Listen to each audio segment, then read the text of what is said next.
김종인 비대위원장의 행보에 숨은 그림이 있다. 참 김종인은 참 똑똑하다, 그죠? 그러면 김병로 선생과 김종인 비대위원장은 어떤 관계인지 알아? 광주, 호남, 광주 이렇게 가야 되네. 그러니까 결국은 정치적으로 탁탁 접근하고 있네.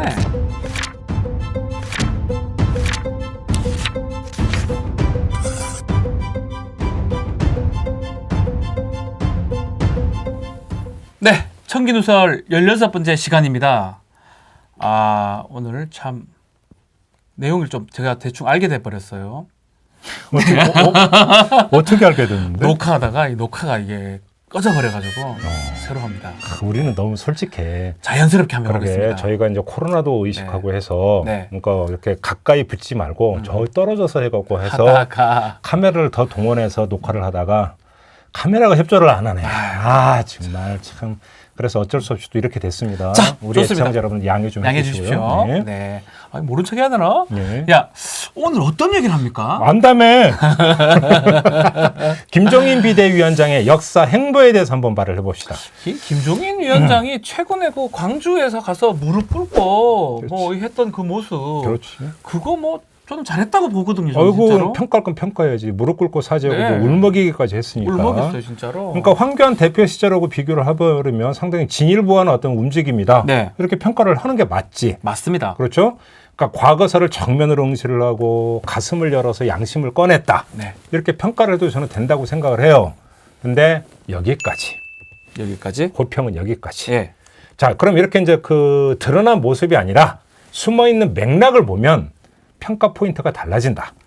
오늘 이야기는 바로 이걸 하려고 하는 건데 아하. 한마디로 얘기를 하면 김종인 비대위원장의 행보에 숨은 그림이 있다. 역시 어렵습니다. 또 숨은 그림이 있다. 아니, 그러니까 뭔가 천기와 숨은 그림 뭔가 이거 호흡이 어우, 좋아요. 근데 천기 누설하냐. 누가 숨어 있네 여기?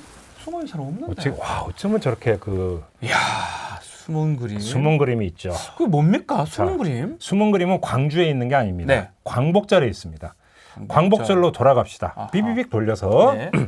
김원흥 광복회장이 연설을 합니다. 그러면서 한 대목이 이승만은 네. 반민특위를 폭력적으로 해체시키고 친일파와 결탁을 했다. 네. 라고 일가를 합니다. 난리 났죠. 난리 났습니다, 진짜로. 네. 그 뒤에 김종인 비대위원장이 김원흥 광복회장을 비판합니다. 이승만 전 대통령을 친일파라고 하는 이야기는 상식에 맞지 않는 이야기다. 황당하다. 라고 이야기를 하는데 뭔가 좀 이상하지 않아? 이 대목에서? 또 저는 그냥 뭐 별로 이상한 거 못 느끼겠는데요.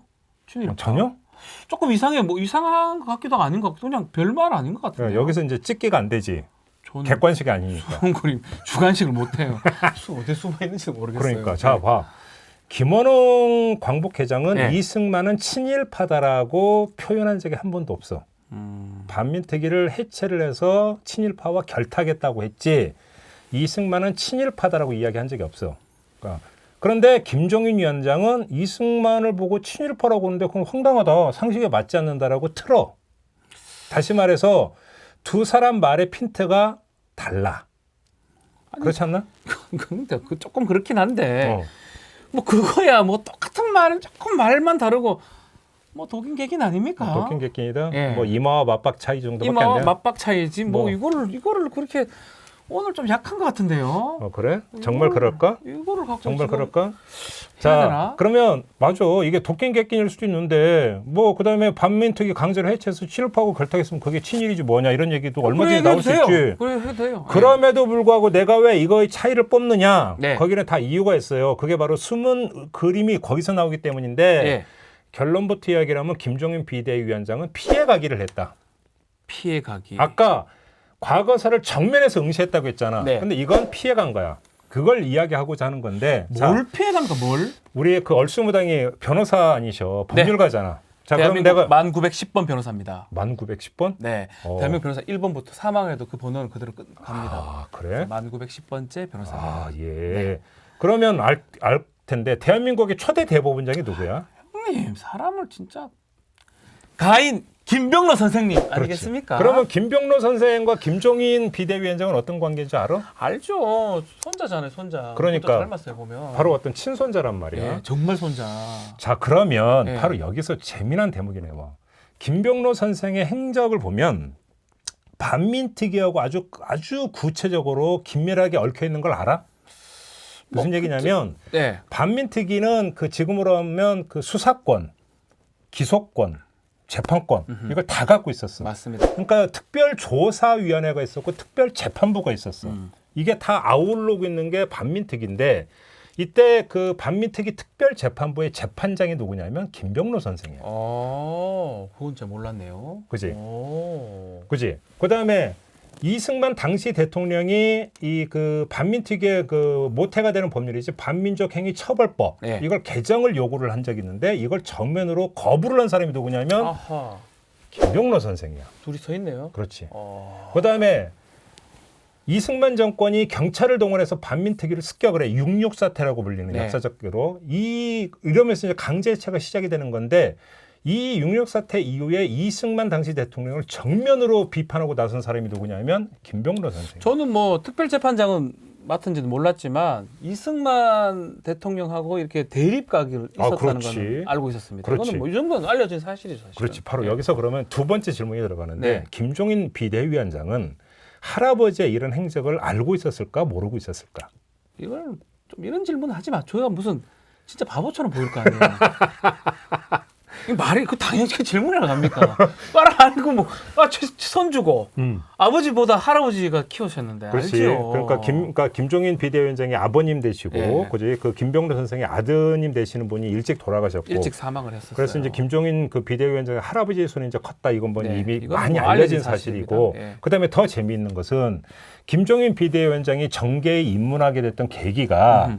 그때 이제 김병로 선생이 야당 대표를 하면서 그러니까 그때 박정희 군부 세력하고 맞서서 저항을 하면서 야당 대표를 했는데 예. 이때 비서로 정계를 입문을 해. 그 얘기는 처음 듣네요. 이것도 예. 많이 나왔던 얘기야. 예. 그러니까 그러면서 뭐냐면 가장 존경하는 인물이 할아버지라고 이야기했고 그 얘기는 들었습니다. 예. 할아버지의 원칙, 결단을 배웠다고까지 이야기를 했던 주인공이 김종인 비대위원장이야. 그러니까 김종인 비대위원장 입장에서는 할아버지와 반민특위와의 관계가 어떤지, 할아버지가 반민특위에 대해서 어떤 입장을 갖고 있었는지, 네.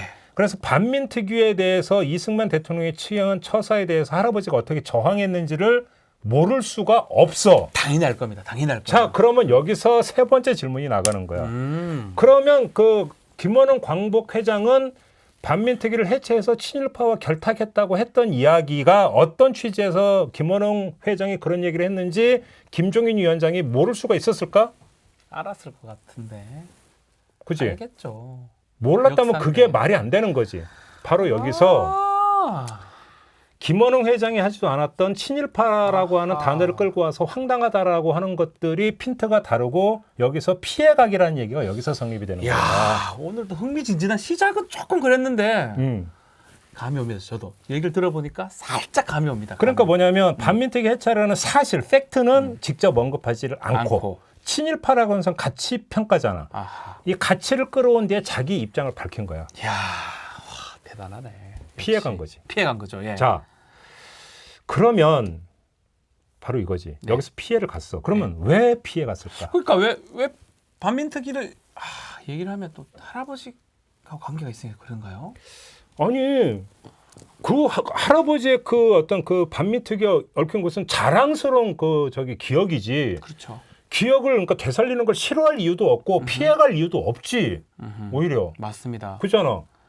그러니까 바로 여기서 이제 이야기가 난 거. 왜 그걸 피해가려고 했을까? 김종인 위원장은 정면으로 응시하지 않고 이게 오늘의 이야기인 거지. 그러니까 네. 노회하다고 평가를 하는 게 맞는지 교묘하다고 평가를 해야 되는지는 모르겠지만 이거 하나는 분명해. 무슨 얘기냐면 김종인 위원장의 과거사 마주보기는 정면으로 응시한 게 아니고 그러니까 선택적이었다. 아하. 정면으로 응시한 게 있었고 시선을 돌려버린 게 있다. 그럼 뭐 이런 거네요. 광주는 정면으로 응시를 하지만 그렇지. 반민특위 얘기가 나오면 살짝 시선을 돌려서 이렇게 본다. 그렇지. 요게 맞다는 거네요. 그렇지. 근데 이게 선택의 기준이 있을까요? 바로 그거지. 예. 그러니까 이 선택의 기준을 이야기하려면 이제는 과목을 역사에서 수학으로 바꿔야 돼. 또 어려워. 수학. 역사 얘기 계속 하다가 어. 수학으로. 내가 이 청기누 설전에서 여러 차례 해서 나 수포자였다고. 네. 그럼에도 불구하고 수학 얘기를 할 수 있어. 그것도 자신 있게 할 수 있어. 왜? 덧셈과 뺄셈이기 때문에. 그거는 뭐 아이들 다른데요. 무슨 얘기냐면 결론부터 얘기하면 광주는 덧셈의 정치 공간인 반면에 반민특위는 뺄셈의 역사 공간이야. 이게 차이다. 알 듯 말 듯한데 형님 자세히 좀 설명해 주세요. 자, 예. 그럼 광주부터 얘기를 합시다.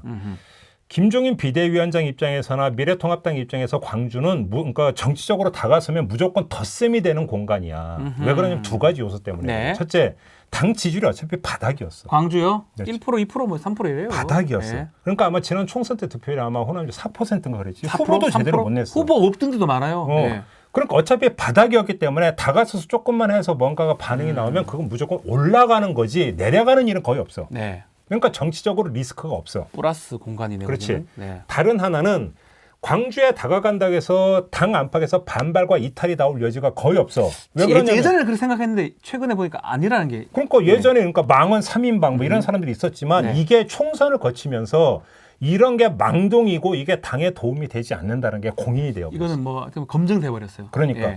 그러니까 뭐냐면 왜 광주에서 그렇게 하냐고 반발하고 이탈할 여지가 없어. 그러니까 다시 말해 뺄셈의 정체가 작동될 여지가 없는 거야. 이야. 그러니까 뭐냐면 광주에 다가가는 것은 뭐냐면 땅 짚고 햄치기야.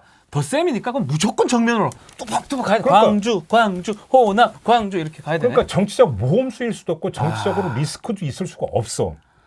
자, 근데 반민특위는 그건 아니라는 거네요. 바로 거기지. 자, 한번 이렇게 되물어 보면 예. 답이 얼추 나올 것 같은데 광주를 향한 망동이 어느 정도 정리된 것처럼 그러면 건국절 논란도 정리가 됐을까? 아니요, 정리 안 됐어요. 달라요. 미래통합당 입장이 하고 그러니까. 민주당 뭐 다 달라요. 그러니까 이 건국절 논란이 그러니까 그 박근혜 정부 때 엄청 심했고 뭐 최근까지도 심했는데 그러면 미래통합당 안에서 정리가 됐냐? 전혀 아니야. 전혀 안 됐어요. 얼마 전에도 한 소속은 아마 그 정경희 의원인가 그런데 초선의 의원이 또 건국절 이야기를 한 바가 있어. 예, 그잖아. 예. 그런데 자 여기서 재미난 게 그러면 접합 지점이 나오는 게 건국절과 이승만은 때려야 뗄 수 없는 상관관계를 갖고 있어. 그렇죠. 그렇지. 뭐 이승만하고 건국절이니까요. 그렇지. 예. 자 그러면 이승만 정권에서 반민특위를 그 경찰을 동원해서 습격까지 하면서 강제로 해체했고 그래서 그러면 자 이승만 정권과 친일파의 관계는 어떻게 되는 거냐라는 이야기를 정면으로 하게 되고 네. 자 이렇게 되면서 그러면 대한민국 헌법에 나와 있는 대한민국의 법통은 3.1운동과 상해 임시정부로부터 비롯된다라고 한 것과 그럼 이것은 정면으로 충돌을 해. 헌법 전문하고 다 충돌하죠. 자 예. 이렇게 돼서 이걸 그럼 정면으로 만약에 김종인 위원장이 응시를 하고 가슴을 열고 끌어안으면서 여기서 역사적 사실이 맞다. 그래서 김원훈 광복회장 당신 말이 맞소. 하는 순간에 보수 집단 안에서 어떤 반응이 나오겠느냐라는 거야. 난리 납니다. 이재섭이 김종인 위원장 우리가 뭐 그러니까 이거는 차례도 본전인 거야. 그러니까 이거는 뺄셈의 영역인 거야. 요거는 무조건 마이너스밖에 안 된다는 거네요. 그러니까 역시 그러니까 결국은 정치적으로 탁탁 접근하고 있네. 그러니까 김종인 결국은 위원장은. 정치적 접근이다라고 이야기할 수밖에 없는데 난 근데 그걸 욕하고 싶은 생각이 없어. 정치인이 그러면 뭐 법적으로 접근 그렇지. 정치인이 정치적으로 접근하는 거죠. 그렇지. 예. 정치인이 정치적으로 생각을 하고 정치적으로 행보를 하는 것은 어찌 본다면 그 당연한 거지. 그렇죠. 그러니까 정치인이 왜 정치적으로 생각하느냐라고 하는 것이 욕이 아니야. 뭐 그리고 그럴 생각도 없어. 설령 네. 정치적 계산 속으로 광주를 찾아서 하더라도 그것이 역사적으로나 사회적으로나 조그맣게라도 긍정의 바람을 그러니까 짚을 수 있다면 욕할 이유는 더더욱이 없어. 전혀 없습니다. 그건 전혀 없습니다. 그렇지. 전혀 없습니다. 다만 한 가지. 이 정치적 접근과 정치적 계산의 주체가 누구냐? 이거는 좀 짚고 넘어갈 필요는 있겠다. 여기서 또 꼬여? 어려워. 여기서 또 꼬이니까? 다시 말해서 그걸 누가 그러면 주체가 또 있나? 정치적 계산과 정치적 접근의 주체가 김종인이라는 한 아하. 인물이냐 아니면 미래통합당이냐 난 이걸 묻는 거야. 미래통합당이나 김종인 이것도 위원장이나 이마와 맞박이야? 같은 사람이잖아요. 그러니까 김종인 비대위원장. 비대위원장이 지금 미래통합당의 대표니까 대표니까. 뭐 이마와 맞박의 관계 아니냐 이거지. 예. 뭐 그럴 수도 있겠지. 근데 뭐 여기에다가 이제 뭐 또 새 정강 정책에다가 광주 정신을 담는다고 하니까 사실 나누는 것 자체가 어찌 보면 어색할 수도 있어. 네. 내가 이걸 몰라서 묻는 게 아니야. 그럼에도 그러니까 불구하고 이걸 다시 묻는 건 만에 하나의 가능성. 뭐냐? 개인의 정치적 전략, 정치적 계산 이게 스며 있는지를 마지막으로 점검하기 위해서. 개인의 전략이 있다고요? 개인의 그러니까. 전략? 개인의 전략? 자, 이 원래 천기누설의 컨셉은 뭐야? 원래 천기는 네. 한꺼번에 다 창고 대방출 이런 거 안 하잖아. 그렇죠. 조금만. 살짝. 그렇지. 감질나게 예, 조금만. 진짜 1%. 그렇지. 요게 이제 그 청기론설의 컨셉이니까 요게 따라 조금만 보여주는 거니까 나머지는 우리 애청자 여러분들이 알아서 해석을 하시는데 해석의 단초만 제공한다면 그게 뭐냐면 사제문이야. 그러니까 요번에 광주 묘역에 가서 5.18 묘역에 가서 읽은 사제문 내가 전문을 꼼꼼히 봤거든. 네. 전문을 꼼꼼히 봤는데 여기서 특이점이 하나가 있어. 저도 그냥 듣긴 들었는데 뭐 별거 없던데. 그러니까 그런 거 같지. 그런 거 있나요? 자, 예. 요번에 이제 우리 역사 과목 했고 예. 수학 과목 요번에 국어로 갑시다. 국어입니까? 와, 오늘 많이 국어로 간다. 갑시다. 자, 역사, 수학, 국어. 자 주어를 보자 이거 주어. 주어를 한번 보자. 그렇지, 사제문의 주어. 그러니까 그래서 내가 뭐라고 봤냐면 예. 저희 당, 예. 뭐 우리 당, 우리 당. 미래통합당 음흠. 이런 당이 주어가 되는 경우가 많이 나오는지 나 아니면 저 뭐 이런 김종인 개인을 주어로 삼은 게 많이 나오는지 세봤어. 그 다 세고 뭐가 많이 나옵니까? 그 나 저. 내지 저 이게 개인 얘기가 더 많다. 훨씬 많이 나와. 그 저희 당은 딱 한 번 나와. 아하. 그 다음에 내용상으로도 네. 그러니까 여기서 이제 그 6번 한 번이라고 하는 것은 우리 그 문법에는 주어 생략이 되게 많잖아. 네네. 그러니까 주어는 생략돼 있지만 내용상으로는 주어가 누구인지는 알 수 있잖아. 그렇죠. 그것까지 하면 나 내지 저가 훨씬 더 많은데 그럼 우와. 빼고 그냥 명시적으로 표현된 것만 하는 얘기인데 이거 말고 내용만 놓고도 자신의 어떤 과거의 경험이나 이런 걸 토로한 거나 당의 과거 행보를 이야기하는 것 중에서 전자가 훨씬 더 많아. 와, 그거를 차라리 생각도 못했네요. 당보다는 개인, 저, 나가 훨씬 많다. 와. 왜일까라는 거지. 근데 여기에 좀 뭔가 의미심장 저는 좀 알 것 같긴 합니다. 뭔데? 당보다는 개인. 제가 다 우리도 얘기하면 안 되죠, 이거. 여기서 약간 이제 문자를 쓰면 네. 역사적 사죄를 개인화한 측면이 있는 것이 아니냐. 다시 말해서 그러니까 그 개인을 여겼던 거 그 투영시켜 버린 게 아니냐. 그렇죠. 이 이야기만 좀 하는 건데 그렇다면 만약에 그렇다면 그 동기를 살펴야 한다는 거예요. 그렇죠. 그 동기는 형님이 우리 청기 누수를 좀 얘기를 해야 됩니다. 나머지 부분들은 우리 애청자분들께서 판단하시면 아마 돼요. 근데 우리 애청자 아실 것 여러분들 같아요. 워낙 정치에 관심이 많고 능통하신 분들이 감 잡았어요. 딱 나올 벌써 건데. 감 잡아서 그 댓글 쓰고 있어요. 그치. 그거 아니에요? 아니에요. 나올 건데. 예. 자, 그러니까 바로 그런 거 하지 말고 내가 하는 복귀를 해야 할 게 있는데 네. 김종인 비대위원장이 2016년에는 민주당 비대위 대표였어. 그때는 비대위 대표, 지금 비대위 위원장. 근데 아무튼 2016년 총선이 있었잖아. 예. 총선 직후에도 민주당 비대위 대표로서 광주를 찾은 적이 저 있어. 기억나요. 국민의당한테 말려가지고 그러니까. 광주 그러니까 갔었어요. 그때. 요번에 광주 방문했을 예. 때 4년 전에 광주 방문하고 뭐가 같냐 다르냐고 뭐 방송 이런 데서 많이 영상 틀어주더라고. 네네네. 그잖아. 근데 그 4년 전에 광주 방문과 이번에 광주 방문에 유사점이 있어. 이게 뭐냐면 뭐 방송에 드는 것처럼 무슨 양복 색깔이 뭐였네, 무릎을 꿇었네 이런 걸 여는 게 저희는 아니야. 종편에서 그렇게 하거든요. 그지? 네. 그런 게 아니고 뭐 여기는 그런 거 안 해. 중요한 건 뭐냐면 상황이야 당시. 자 보자고. 조금 전에 얼순무당 얘기했잖아. 같아요. 예. 민주당 그때 호남에서 완전 참패를 했어. 국민의당의 압승이었죠 그때 그지? 당시. 거의 예. 뭐 박살이 나는 수준으로 참패를 했어. 맞습니다. 문재인 대표는 그때 총선 내내 거의 광주에 살다시피 하면서 대해서 호남에 올인을 했어. 민심 잡게 올인을 했지만 결과는 참담했고 네. 그만큼 정책 위치는 흔들렸어. 이때 김종인 비대위 대표가 광주를 찾았어. 광주로 갔죠. 자, 그러면 지금 타이밍 볼까? 미래통합당은 지난 총선에서 호남에 변변한 후보를 내지도 못했고 게다가 대선 후보감도 보이지 않아. 맞습니다. 그지? 어때? 4년 전에 당의 상황과 4년 후에 당의 상황. 물론 그 당은 다르지만 비록 당은 정반대 당으로 됐지만 하지만 당의 상황이 비슷하지 않아? 유사하네요. 그러니까 현상만 훑으면 유사해요. 광주, 호남의 우와. 민심을 덧셈으로 돌리기만 하면 자신의 정치적 위치가 어떻게 돼? 공고해져. 와, 그런 상황이었다는 거지. 이 타이밍에 광주를 찾았어. 절묘하네요 타이밍이. 4년 전이나 4년 후나.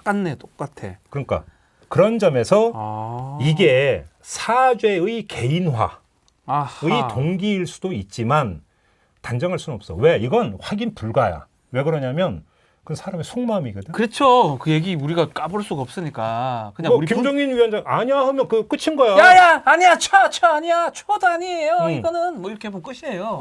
그다음에 또 내가 볼 때는 내 마음 나도 몰라일 수도 있어.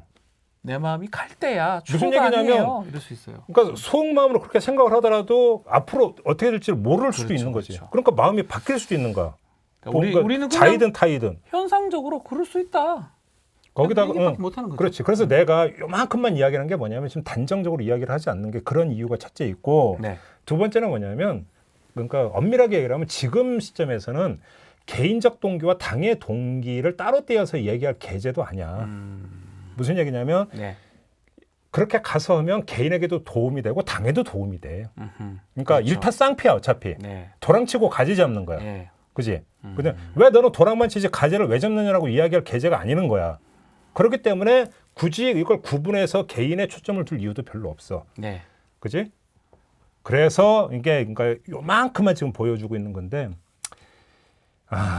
정치라고 하는 것이 워낙 역동적이잖아. 네. 엄청나게 역동적이기 때문에 앞으로 어떤 상황이 전개될지 모르는데 다만 혹시 이럴 가능성을 염두에 두고 김종인 비대위원장의 앞으로 행보를 한번 좀 잘 보시라. 대단합니다, 형님. 그 광주 사진하고 또 광복절 축사 그 두 가지 사실을 갖고 이렇게 풀어내다니요. 와. 숨은 그림. 숨은 그림, 청기누설. 어디서 이런 얘기를 합니까? 옷 입는 얘기는 했었고. 그러니까 이제 과거사에 대해서 막 얘기를 하고 언론이 호평을 해. 좋아. 네. 좋은데 근데 왜 두 개의 과거사에 대해서 서로 다른 태도를 보였을까? 너무나 정반대 태도예요. 어떻게 보면 친일파 얘기만 했다는 건 저는 잘 몰랐었는데 딱 보니까 친일파 얘기만 했네요. 그러니까. 가치적 얘기만. 그러니까 이 선택적 과거사 아니냐라는 거지. 그건 그 동기는 개인적일 수도 있고 당 관계될 수도 있지만 우리는 알 수는 없지만 내가 볼 때는 이거는 그러니까 굳이 표현하면 그냥 그 양수겸장, 예. 일타쌍피. 일단은 광주는 다 좋아요. 당 입장도 좋고 본인한테도 유리하고. 그러니까 아마 이제 그러니까 평범하게는 그렇게 읽는 게 가장 맞고 지금 단계에서는 정답이라고 생각을 해. 네. 정답이라고 생각하는데 다만 이것이 그러니까 일부 언론은 어떤 식으로 묘사하냐면 김종인 위원장이 개인적으로 그러니까 몸을 바쳐서 당을 살리려고 광주를 찾았다. 이런 식으로 묘사를 하더라고. 그건 아니네. 그다음에 또 어떤 언론 보면 당의 개혁 그래서 과거사와 단절하는 것을 왜 김종인의 개인기에만 맡기느냐. 당은 뭐 하고 있느냐. 또 이런 식으로 언론이 묘사를 하더라고. 근데 내가 볼 때는 과연 정말 그런 걸까? 이게 너무 단면적으로 보는 것 아닐까? 이게 오히려 그런 게 아니라 김종인의 헌신 이런 게 아니라 일타쌍피일 수도 있는 거 아닌가? 그렇죠. 김종인의 어떤 그치? 책략, 생각. 그렇지. 이 점도 같이 봐야 되는데 왜 그러니까 그렇게만 보느냐 이런 거지. 형님 한 가지만 질문. 참 김종인은 참 똑똑하다 그죠? 그러니까 그런 면에서 보면 정치력은 정말로 그러니까 탁월한 그 사람이라는 걸 인정하지 않을 수가. 저 같으면요. 저 같은 이게 정치력 제로인 사람은 광주 가라면 가긴 가는데 그래도 우리 당 입장이 있으니까 그래 하는데 그 광복절 그런 축사했을 때는 할아버지 이름이면 반민특위 막 얘기를 했을 것 같아요. 뭣도 모르고.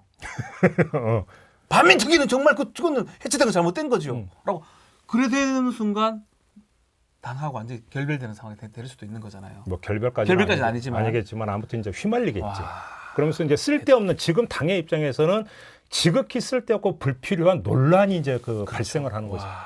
대단하네요, 대단해. 그러니까 김종인 위원장의 정치력, 그러니까 호불호를 떠나서 네. 객관적으로 그 정치력 자체는 평가할 건 평가를 해야 된다. 네. 이렇게 봐야 될 것 같습니다. 자 오늘 진짜 별것 아닌 것 같은데 얘기를 해보니까 엄청난 얘기가 되고 있고요. 미래통합당의 앞으로 운명도 이분의 어떤 하고 달려있나 생각도 들기도 그러니까 합니다. 앞으로 이제 어떻게 갈지를 그러니까 보는 포인트 하나만 딱 짚어서 이것도 계속 상기하면서 한번 좀 보시라 이런 말씀. 뭘 나올 때마다 우리 청기누설에서 했던 얘기들을 한번 생각해 보면 도움이 되실 거예요. 좋습니다. 김종인 표. 네. 예. 자 오늘 여기서 마치도록 하죠. 그렇습니다. 예, 2번 녹화하니까 힘들다 진짜. 네, 수고하셨어요. 2번에서 2번 코로나 때문에. 네. 안녕.